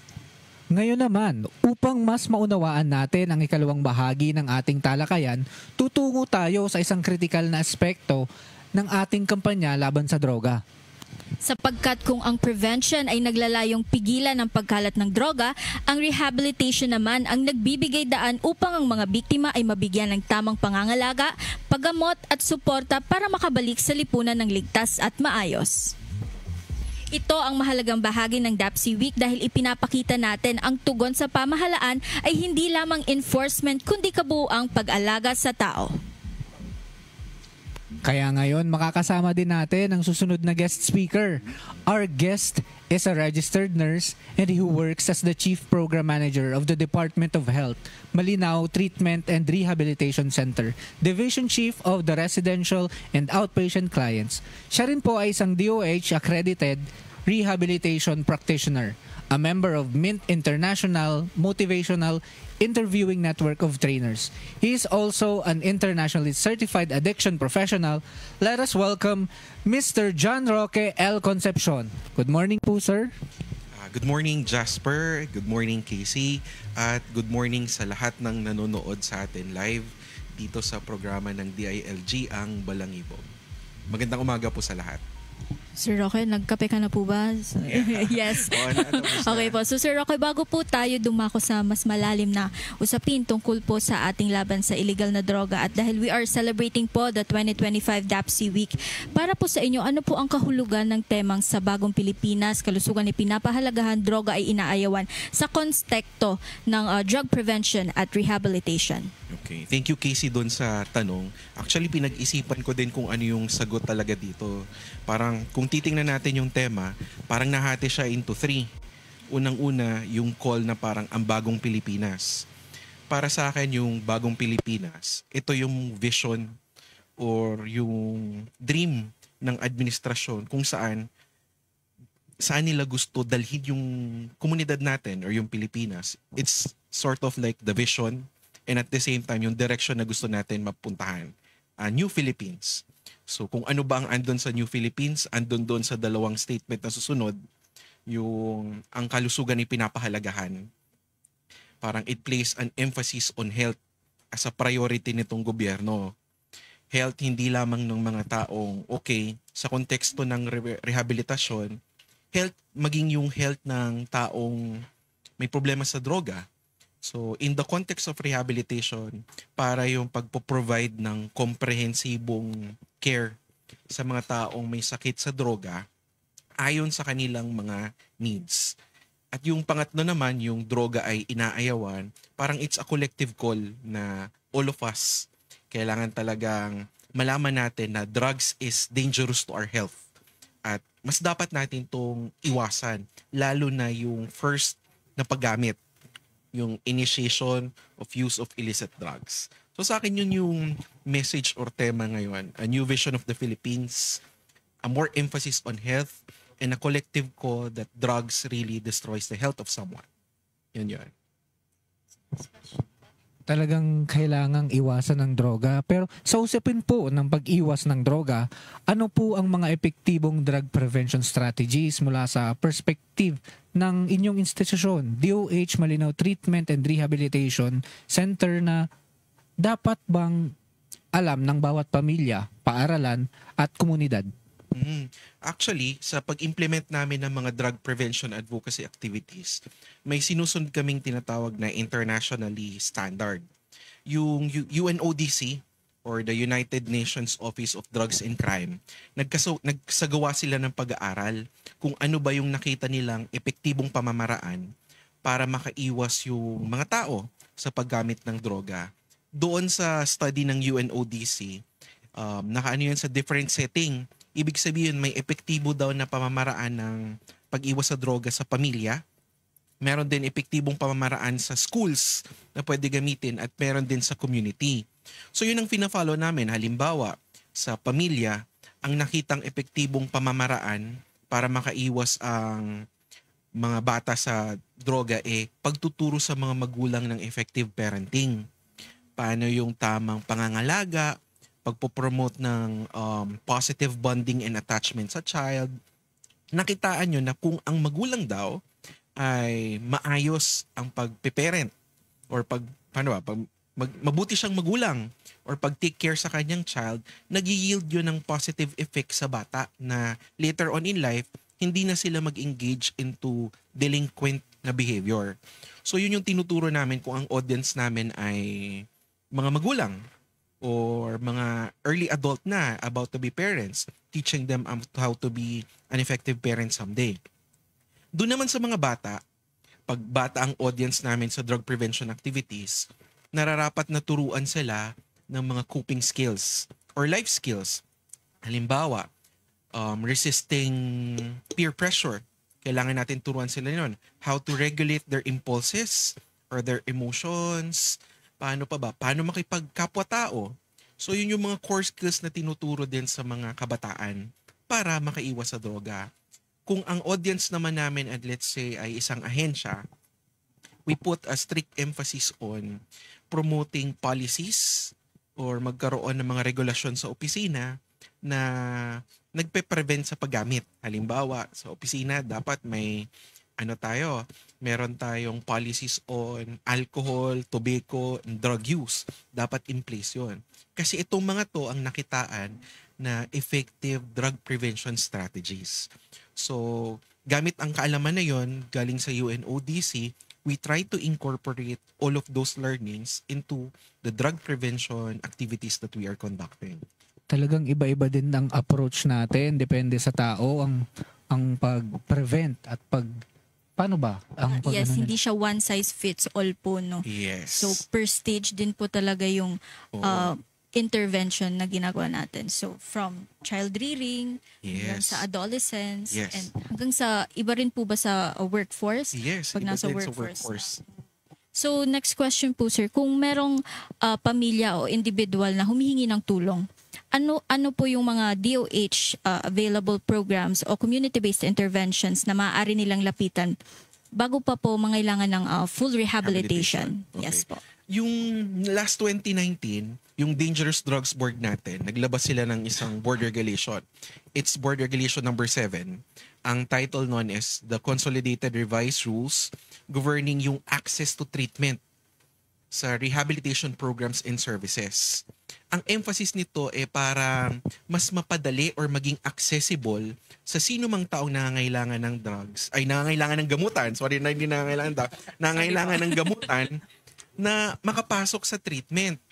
Layo ng framework na yon na any doors opens to access to treatment. Parang an any door policy. Meaning to say, dapat sa barangay, sa LGU centers, sa paaralan, sa workplace, maging sa ospital, meron itong makakayanan to assess people na may problema sa paggamit. In our setting dito sa region, I think ang mga LGU health centers natin, hospitals, at saka mga TRCs, sila yung trained. Meaning to say, kahit sino doon na nasa LGU center, sa schools, workplace, and hospitals, maging doktor, nurse, midwife, social worker, officer, psychometrician, as long as trained sila ng Department of Health to screen, maaari silang mag-assess ng taong merong problema sa paggamit ng droga. So yun. Also, meron din tayong tinatawag na client flow of wellness. So saan ba siya patungo once ang halimbawa nangangailangan siya ng tulong, pumunta siya doon sa LGU Center, ano bang gagawin sa kanya doon sa LGU Center? Andun yun sa tinatawag natin na client flow of wellness. Maaring bibigyan sila ng assessment at pagkatapos ng assessment na yun, ipapasok sila sa appropriate level of care. Meaning to say, halimbawa hindi pa malala yung pasyente, nakitaan lang na 1-2 beses lang naman gumamit at kaya pa i-manage ito, pwede siyang mapasok sa general intervention. Samantalang naman kung sobrang lala na nung pasyente, at kailangan na ng, hindi na talaga, wala nang control sa paggamit, yun naman na magiging candidate na for residential treatment program. Sa Bicol Region, speaking of treatment and rehabilitation center, alam ko meron tayong 4 or 5 TRCs na andito. 2 pagmamayari ng gobyerno, the Department of Health, isa dito sa Albay, yung Malinaw Treatment and Rehabilitation Center. Meron tayong isa sa Camarines Sur sa San Fernando, ang Camarines Sur Treatment and Rehabilitation Center. Ito yung 2 DOH owned. Yung isa, merong LGU owned dito sa Albay, yung Albay Provincial Treatment and Rehabilitation Center dyan sa Ligao City. Meron din naman tayo mga privately owned na treatment and rehabilitation centers. Alam ko doon sa Facenda sa Masbate, meron tayo doon. Tapos ang Bridges of Hope sa Naga City. Meron din ina-advocate ang Department of Health na Substance Use Help Hotline. Hindi ko lang alam kung working ito sa ngayon kaya ayoko yun parang i-elaborate. Pero alam ko for a while na grande ito ng Substance Help Hotline na pwedeng tumawag to ask for referrals or kung anong mga dapat gawin. Ang mensahe ko na lang din, meron kung nangailangan ng tulong, di ba kasi yun yung tanong, anong gagawin pag nangailangan ng tulong? Meron tayo in the community. So, dito sa atin, punta tayo sa mga LGUs natin sa health centers. Pwede sila doon makahingi ng tulong. Or kung hindi, diretso tayo sa mga TRCs. So, pupunta muna po sa LGUs, hahanapin po yung DOH accredited physicians. Sila po ba yung mag-a-assess po, no? Yes. Then, sila na din ang magde-decide kung ano yung appropriate treatment po sa mga PWODs na. Tama yun, Casey. Yung DOH accredited physician. Sila kasi yung lisensyado at may accreditation na gumawa ng assessment na to. And since nabanggit nyo naman po ang pagpasok at rehab ng mga paano po ang proseso ng pag-admit or pagpasok sa treatment and rehabilitation centers? And ano po ang una ninyong titingnan ng assessment at isinasagawa sa pasyente? Okay. Sige. Sa tanong naman na yun, kanina nasabi ko yung client flow of wellness. Tapos yung any point of entry, pumunta sa mga LGU health centers. Kasi nga andun yung DOH accredited physician. So ang unang gagawin dyan is, kung i-follow natin yung client flow wellness, magkakaroon ng screening and assessment. Pwede ito na yung drug dependency examination doon sa local government unit health centers. So ang ginagawa doon, inaalam ng DOH accredited physician, magsasagawa siya ng drug dependency exam. Yung drug dependency exam, ginagawa yan para malaman kung gaano nakalala yung problema niya at paggamit sa droga. So titingnan doon, meron na bang impaired control? Hindi niya na ba nakokontrol? Meron na bang problema sa kanyang mga relasyon? Meron na ba tong mga physical effects? At meron na bang paggamit in risky situations? Yun yung mga tinitingnan ng ating mga DOH accredited physician. So ang resulta nun, pwedeng mild lang siya, moderate o severe ang kanyang paggamit. So depende sa resulta, dun din magbabase kung anong appropriate level of care ang ibibigay po sa kanila. Halimbawa, kung mild po yung pasyente, halimbawa nakitaan ng doktor, mild lang naman pala yung kanyang substance use. So ipapasok na siya doon sa tinatawag natin community-based rehabilitation program. Pero pag moderate naman, or lalo na pag severe na yung kanyang paggamit, i-refer na siya sa mga TRCs kasi na yung appropriate na care niya. Ngayon, isa lamang yun sa requirement, yun lang ang simula, yung assessment na yun. Kung community-based at mild siya, okay lang. Wala tayong additional requirement doon. Pwede na siyang i-enroll sa programa sa LGU. Pero kung ang pasyente natin ay sa malala talagang severe na yung result niya, may additional requirements tayong dapat i-secure. Kasi ayon sa batas, yung RA 9165 or yung Comprehensive Dangerous Drugs Act of 2002, lahat ng mga pasyenteng kailangan ma-admit sa rehabilitation center magsasubmit ng voluntary submission. Ibig sabihin ng voluntary submission na yon, mag-i-issue ng temporary confinement order. Kailangan dumaan ito sa korte. So, wag po mangamba, ang mga TRCs po natin, meron doon na Dangerous Drugs Board Representative na mag-a-assist sa inyo para makapag-file nito sa korte. requirement yun ng batas voluntary submission. Para naman hindi ma-discourage yung ating manonood, ngayon sir, kakasuhan ba siya? Or magkakaroon ba siya ng record? Kasi dadaan sa korte, di ba? Actually, wala. Special proceedings lang ito na gagawin. Na kung matapos mo yung rehabilitation program mo, walang kaso sa'yo. So, wala talaga siyang kaso. Yun yung parang reward ng pag-rehabilitate. If you finish the program, no cases will be filed against you, sabi ng korte. So, record lang siya as special proceedings doon sa court. So, yun yung requirement. Pupunta tayo sa LGU Health Centers, pa-drug dependency exam. Kung severe, i-refer sa TRC at mag-i-issue ng temporary confinement orders natin. So, yun.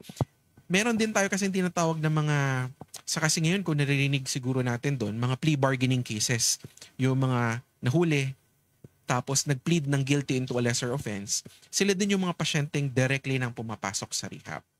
Okay. So parang ang mensahe ko lang po doon sa mga nanonood, kasi more or less meron tayong kakilala, kamag-anak, or mga nakikita sa ating komunidad na nangangailangan ng tulong, seek appropriate help sa ating mga LGU health centers. Sa pinakamalapit na LGU, alam nila ang dapat gawin. Na trained na sila ng Department of Health na mag-screen at mag-assess at mag-refer ng mga taong may problema sa paggamit ng droga. Or, pwede naman kayo pumunta directly sa mga treatment and rehabilitation centers. Sa amin sa Malinaw or sa Camsur Treatment and Rehabilitation Center para mas matulungan namin po kayo kung anong dapat gawin. Talagang iba-iba din talaga ang pag-approach, no? Simula sa pag-identify kung paano ang pag-approach sa iba't ibang klase ng sektor, pati din sa severity ng kung ang pag-handle and pag-rehab, iba-iba din ang pag-ayos.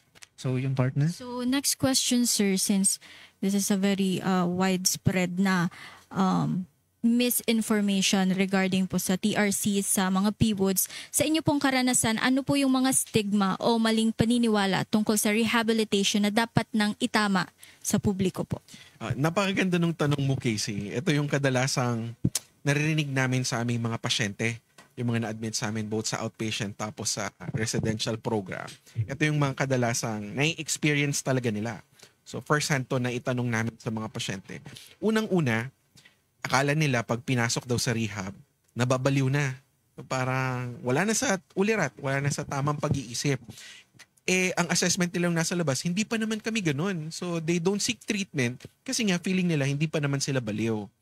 More or less pa, iniisip nila baka sasaktan sila sa loob, gugulpihin, papagawin kung ano-ano. Para bang hindi sila safe sa loob. Yun yung iniisip nila kaya ayaw nila. Para po bang stigma sa mga movie na parang tinatali? Yes, di ba? Nakadagdag yun, nakadagdag talaga yun. So gusto natin yun itama na programang andun. Di ba ang view na natin ngayon, ang drug addiction is a disease of the mind or disease of the brain. So hindi naman paggamot doon ang pagsakit sa kanila. Kami po ay isang specialized hospital at sa hospital, di ba, hindi naman sila sinasaktan. Ginagamot sila kung ano ang kanilang sakit. So yun, gusto natin yun itama na ang TRC ay para sa kliyente may problema sa paggamit ng droga. Or yung tawag na nga natin ngayon PWODs, persons who use drugs. Yun yung para less stigmatizing yung term natin sa kanila. So ang programa natin doon holistic. Ibig sabihin, ano yung kailangan ng pasyente? Yun ang gawin natin. Hindi yung one size fits all. Ina-assess talaga sila, depende sa need nila kung anong nararapat na interventions to be given. So isa lang yun sa mga maling kaisipan or stigmatizing thoughts. Ikalawa, dahil nangyayari kita mag-rehab, there's no chance. Wala naman magbabago Same lang yan. Babalik lang yan lagi. So we usually hear those even to the relatives, especially to parents na parang sinukuan na. What I could tell is we've seen so many stories of success. Although sabihin na natin may pagkakataon na gumamit siya ulit paglabas, pero mas marami po yung story na nagtagumpay after rehabilitation. So yun po ang mensahe ko sa lahat. Meron pong pag-asa silang gumaling. Bigyan po natin sila ng pag-asa at tulungan natin sila. Ang sakit po ng droga ay preventable at nagagamot. So, yun po ang gusto kong mensahe sa mga nakikinig natin sa ngayon. Yeah. Siguro yun lang. Tamain natin yung dalawang yun. So, ang paggamit po ng droga, hindi po siya moral a moral problem or a moral issue. Problem. Ito po ay sakit sa brain, kaya kailangan niya po ng medical treatment and rehabilitation para po makaalis na po siya doon sa paggamit ng droga po. Tama yun. Tama yun, Casey. At sa mga nabanggit po natin kanina kasi nagre-rehab na, 'di ba? Gaano po kahalaga ang papel ng pamilya sa recovery journey ng isang pasyente at paano ninyo sila isinasama sa healing process? I see. Magandang question yan, JP, no? Ang view namin sa loob, pag andon ka na sa center, ito yung training namin for all, na ang drug addiction or yung drug dependence natin, hindi lang yan sakit ng tao. It's a family disease or sakit ng pamilya. Sakit ng buong pamilya. Bakit namin sinasabi yon? Di ba pag meron tayong kamag-anak o kasama sa bahay na gumagamit, problema natin lahat. Hindi lang siya yung apektado. Ninanakawan tayo, nasisira ang relasyon natin sa kanya. Sumasama ang loob natin sa kanya, naapektuhan din yung daily lives ng other members of the family. Pag meron lang isang gumagamit. So yung epekto ng paggamit ng isang tao also affects the family. Kaya sinasabi namin siyang family disease. Ngayon, sa tema ng gamutan, since affected din yung family, kailangan din sila kasama sa iti-treat or i-rehabilitate. We even call them kliyente din namin, an extended client. Kasi kailangan mo din i-process yung pamilya, yung trauma ng pamilya sa mga nangyari. Ano din yung mga ginagawa ng pamilya that can contribute sa paggamit din ng pasyente natin. Kasi meron tayong tinatawag na concept of codependency. Ang ibig sabihin ng codependency, hindi natin namamalayan na yung actions ng nanay or yung tatay nag-fuel nung addiction. Pwedeng si nanay at tatay pala ang nagtitrigger para maging addict yung isang pasyente. Or halimbawa, mawain masyado si nanay, bigay na bigay ng pera, talong-talo na siya ng kanyang kapamilya or ng kanyang anak. Bigay lang siya para walang problema. Bibigyan ko na lang ng pera. Ninakawan na. Sige lang. Okay lang. Little did they know na yung actions na yon codependency nung addiction niya. So kasama yon sa mga iti-treat natin. Hindi lang siya, kundi yung magulang, partner, even yung mga anak. Tuturuan din natin siya sa recovery. So kasama po sila doon. Kasama sila sa ginagamot. Yun ang mensahe ko. Kasama sila sa ginagamot. Ikalawa, ang role ng family is very important. You can make or break yung recovery ng pasyente. Kasi una, uuwi siya. Pagkatapos doon sa amin, uuwi yan. Siyempre may bahay yan, may kasamahan. Paano kung hindi marunong yung family member to handle yung ugali nung ating mga pasyente? Suko na sila or hopeless na rin sila. Hindi nila alam yung gagawin. So, more or less talagang babalik yan. So, we teach the family on how to handle and monitor yung mga pasyente natin, especially kung uuwi na sila. Yung bonding nila, yung relationship nila, it's a protective factor para hindi na siya bumalik ulit. We call it na parang recovery capital. Kumbaga, strength ka sa recovery ng pasyente. So, we emphasize that to the family. We really need you in the rehabilitation process. Kasi pwedeng ikaw ang susi at gamot sa recovery niya. So yung pagsama po ng family sa pagsama ng family sa treatment, applicable din po ba siya sa outpatient program po? Kasama din po sila? Oo, actually merong mga conjoint sessions nung tinatawag namin. May mga sessions na solo lang yung pasyente, may mga sessions naman na kasama. We also do family counseling, family encounters, tapos family dialogue. Kasi yung mga issues ng pamilya, both ng residential tapos outpatient, kailangan yun ma-resolve. Hahanapin yun. Ano ba talaga yung rason? Bakit siya gamit ng gamit? Yun pala hindi maayos yung relasyon nila ng asawa. So you really have to resolve those issues. Ano mga core issues niya? Minsan pa nga parang hindi pa na kikita or baka hindi napapansin na yung parent pa yung nagtotolerate dun sa nagiging client.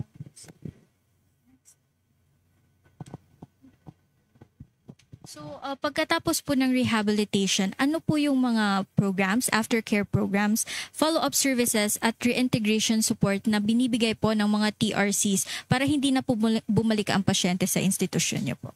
Okay, thank you for the question, Casey. Actually, under sa batas, yung kanina ko pang minimension na RA 9165, mandated po talaga ang lahat ng pumasok sa primary program to take the aftercare and follow-up program. Siya yung parang second part. Yung second part niya, ibig sabihin, continuation siya nung unang mga interventions na binigay. Now, bakit importante magkaroon ng aftercare program?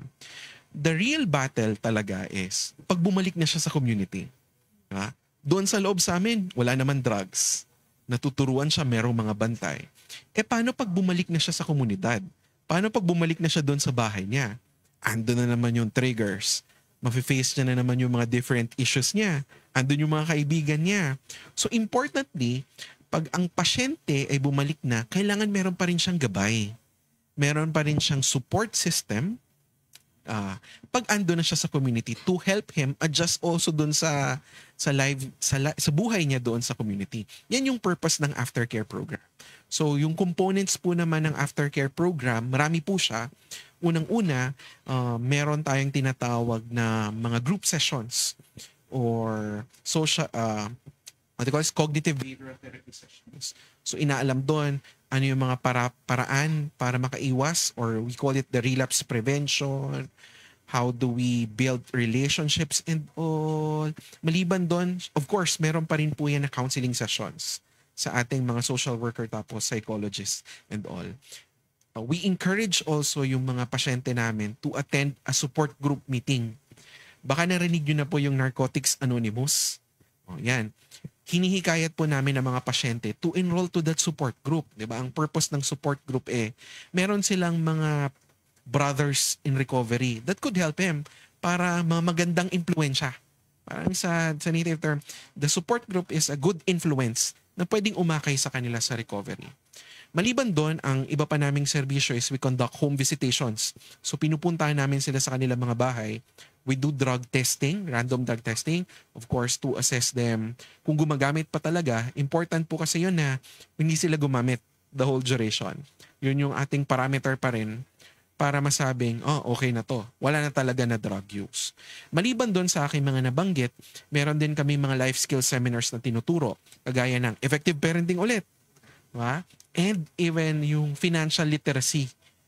Paano gumamit ng pera? Kasi problema talaga yan. Paano gumamit ng pera. And of course, some spiritual services. So ito lamang, baka may nakalimutan pa ako, but these are just some of the services that we provide pag ando na sa aftercare yung pasyente. So makikita nyo, meron pa rin talagang full support kahit ando na siya sa community. So, ilang months din po ba itong aftercare program? Pala, hindi ko nabanggit. Iba siya, iba yung duration niya. Kung napasok ka doon sa outpatient program, ang aftercare mo ay 9 months, 9 na buwan. Pero kung napasok ka doon sa residential program na, yung may mga severe, mas mahaba yung aftercare program, around 18 months or 1.5 year. So, yan yung duration. At pwede pa yan ma-extend. Halimbawa, after 9 months, nakita namin, hindi pa talaga. Parang hindi niya pa kaya. Nagre-request kami sa court to extend yung duration. Depende sa pinapakita ng pasyente. So, hindi pa talaga nagtatapos no partner. Sa rehabilitation talagang meron pang aftercare program para hindi na bumalik sa bisyo yung ating mga... And para mag-guide din na hindi na bumalik sa bisyo. Oo, kasi naman, di ba, pag lumalabas na, nandyan na yung temptation. Di ba?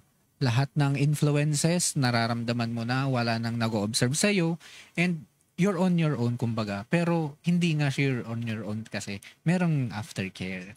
So, ano po ba ang mga essential responsibilities ng LGU sa prevention, intervention, treatment referral at community reintegration ng mga pag-recover ng clients?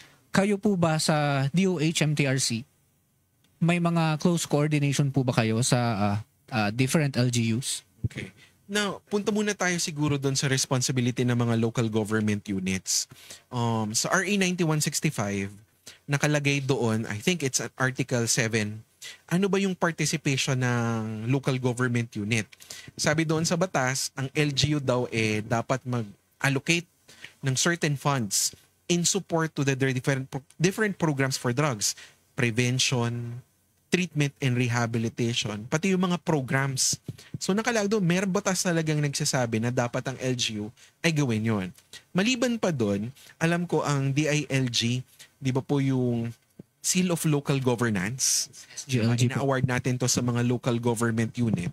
Part ng requirement doon, dapat daw yung ating mga local government unit magkaroon or establish a clear referral system sa mga persons who use drugs. From screening, linking them to the appropriate referral. So in terms of prevention, ang LGU dapat talaga magkaroon ng mga drug abuse prevention programs or family programs and all. In terms naman sa intervention, ano mga dapat gawin sa kanila, alam ko din ang mga local government units, sila ang humahawak ng community-based drug rehabilitation program. So sila niya nagmamanage and all. And yung mga andun sa health centers, local government health centers, sila din po yung nag-screen. So merong DOH accredited physician talaga doon. Sa referral naman, merong MOA yan with mga TRCs or mga treatment and rehabilitation centers and all. Sa tanong kung kami ba ay merong communication sa local government units, meron ang hati namin para sa nanonood sa atin, kasi alam ko Bicol-wide tayo. Sister rehab natin ang Kamsur TRC na andun sa San Fernando. Ang hatian ng catchment area namin ang CSTRC, catch niya yung Kamsur at Cam Norte. Samantalang yung Malinaw TRC naman, amin yung Albay, Catanduanes, Masbate at Sorsogon. Para kung may focus kami na partners with LGU, yun yung hatian namin na dalawa. For Malinaw TRC, meron na kaming mga memorandum of agreements or partnership sa Catanduanes. Almost all of the municipality of Catanduanes, may memorandum of agreement kami in terms of screening and referral sa clients. Sa Albay, meron din kami.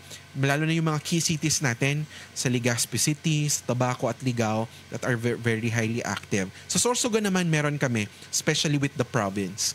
Meron kami sa province and all. We're working out sa Masbate na magkaroon pa. Parang ang key message ko lang sa mga local government units, magtulungan po tayo. Alam kong hindi nyo rin aram yung gagawin sa mga taong ganito. Let's help each other. Talagang malaking coordination ng ating DOH sa mga LGUs, no? Yes, mahalagang i-note na kailangan po may memorandum of agreement with the TRCs para po dun sa referral system. So dumako naman po tayo sa next question, sir. Sa bagong Pilipinas, kalusugan ay pinapahalagan, droga ay inaayawan. Paano po ninyo ito naisasabuhay sa inyong programa po at kampanya sa DOH, MTRC? Thank you, Casey, Don. Ang center, yung Malinaw Treatment Rehabilitation Center, ang mandato talaga namin, parang kung ibubuod natin, meron kaming dalawang mandato. Una, gamutin or i-treat and rehabilitate yung mga persons who use drugs. Yun ang pinaka-mandate natin. And yung mandate pa lang na yun, i-support na doon sa ating tema. Diba? Kailangan, ikaw MTRC, magbigay ka ng komprehensibong pangangalaga sa kalusugan ng mga taong may sakit sa droga. So yun pa lang may support na yun Dati na yung support sa team. Ikalawang mandate namin mag-provide ng drug use prevention initiatives sa mga vulnerable population. So, sino ba yung mga vulnerable populations? Yung kabataan. Pwedeng yun. Or previous sa workplace. Kasi, depende din Pwedeng sa workplace talaga yun ginagawa at lahat.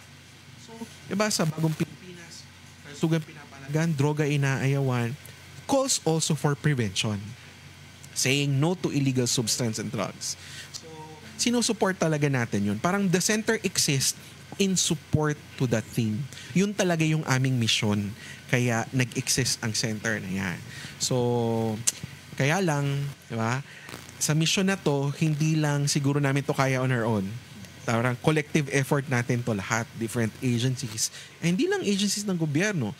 Even yung barangay, sa community, and even sa pamilya. If gusto natin ma-achieve yun, ma-achieve natin yun. So, ayun nga talaga. Kailangan nga talagang malaking coordination within the different from individual to the family and palabas. So, ngayon po, Sir John, ano po ba ang mensahe nyo sa publiko tungkol sa papel ng kalusugan, malasakit at komunidad sa pag-iwas sa droga at pagtulong sa mga nangangailangan ng rehabilitasyon? Siguro ang parang message ko lang, ihati ko siguro into at least 3 or 4. Unang-una siguro doon sa mga taong alam nila sa sarili nilang meron silang problema na sa paggamit. So, ang message ko sa kanila, andito yung center para tulungan kayo. Alam kong nahihirapan siguro mga tao ito kasi di na nila alam ang gagawin, no? Gusto nila tumigil pero di nila alam kung paano. So, hayaan namin, tulungan namin kayo doon. Siguro naman sa mga nanonood, sa mga magulang, sa kabataan, responsibilidad natin na turuan yung mga bata na huwag nang gumamit pa. Do not let them try or yung first use ba? Or kung gumamit man, huwag na natin silang hayaan i-progress. Sa tema natin, health is important. And addiction is a brain disease. Malala siyang sakit. Matagal ang gamutan. So kung gusto natin mapangalagaan ang ating kalusugan, huwag na sana tayong gumamit. Also sa mga nanonood natin na mga barangay officials, mga LGUs, responsibility natin to help yung mga families, etong mga gumagamit na, pati yung mga kabataan na to seek treatment to prevent drug use. So I think yun yung mensahe ko sa atin. Parang magtulungan tayo. Kung ang theme lang naman, magtulungan, bukas ang aming center para po tulungan kayo. At sana po pahalagahan natin ang health, kalusugan natin. Umiwas tayo sa yun po. Bilang huling mensahe po, Sir John, paano natin mahihikayat ang mga bawat Pilipino, kabataan, magulang, barangay at LGU na seryosohin ang temang kalusugan ay pinapahalagaan, droga ay inaayawan? I see. Sa akin siguro mag-focus ako sa kabataan. Kasi sila naman talaga yung gusto nating hindi na gumamit pa. Kasi yung mga gumamit na, talagang kailangan natin yung gamutin. Pero yung sa kabataan na hindi pa nagtatry. So, I know at a very young age, curious, di ba, yung mga kabataan natin? Very experimenting. At kung titingnan natin sa research, the average initiation of use is between 10 to 17 years old. Doon sila unang gumagamit. Napakabata na talaga. Napakabata talaga and all.